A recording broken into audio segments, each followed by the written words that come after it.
நாம் இன்றைக்கி எந்த வெப்சீரிஸை பற்றின ரிவ்யூ பார்க்க போகிறோம் அப்படின்னு பார்த்தீங்கன்னா ஸ்ட்ரேஞ்ச் திங்ஸ் டெய்ல்ஸ் ஃப்ரம் 85 அப்படிங்கிற ஒரு வெப்சீரிஸை பற்றின ரிவ்யூ தான் பார்க்க போகிறோம். ஸோ ரிவ்யூக்குள்ள போகும்போது நம்ம சேனல் சப்ஸ்கிரைப் பண்ணிங்க, அப்படி லைக்கும் போட்டுங்க. இந்த வெப்சீரிஸோட கதை என்ன அப்படின்னு பார்த்தீங்கன்னா ஸ்ட்ரேஞ்ச் திங்ஸ் வெப்சீரிஸ் நீங்கள் பார்த்துருப்பீங்க. இதோட 5 சீசன் வந்துருச்சு. ஸோ நான் 5 சீசன் பார்த்து முடிச்சு ஃபஸ்ட்டு 5 சீசன் தான் பார்த்தேன் ரிவ்யூ கொடுக்குறக்காக. அப்போல்லாம் நம்ம ஃபஸ்ட் சீசன் அப்போல்லாம் நம்ம ரிவ்யூ போடல.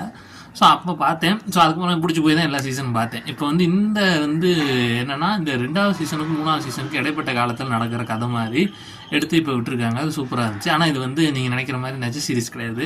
இந்த கார்ட்டூனில் விட்டுருக்காங்க. சீரிஸ் நல்லாயிருக்கு. அந்த டயத்தில் அந்த இடைப்பட்ட டயத்தில் அந்த ஃப்ரெண்ட்ஸுக்குள்ளே என்ன நடந்துச்சு, அப்போ இந்த அந்த உயிரினங்கள்லாம் அந்த ஊரை அட்டாக் பண்ணிச்சு, அப்போ அந்த ஊருக்கு என்ன நடந்துச்சு அப்படிங்கிற மாதிரியான கான்செப்டில் தான் எடுத்துருக்காங்க. பார்க்குறதுக்கு நல்லா இருந்துச்சு.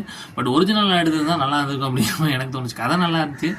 அதை எடுத்தவொடனே ஏதோ ஒரு ஜாப்பனீஸ் அனிமி மூவி பார்க்குற மாதிரி, வெப் சீரிஸ் பார்க்குற மாதிரி இருந்துச்சு. ஸோ அதுதான் ஒரே பிரச்சனை. மற்றபடி ட்ரை பண்ணி பார்க்கலாம். இது எவ்வளோ அப்படிங்கிறாங்கன்னா 5க்கு ஒரு 2.7 வேணால் கொடுக்கலாம்.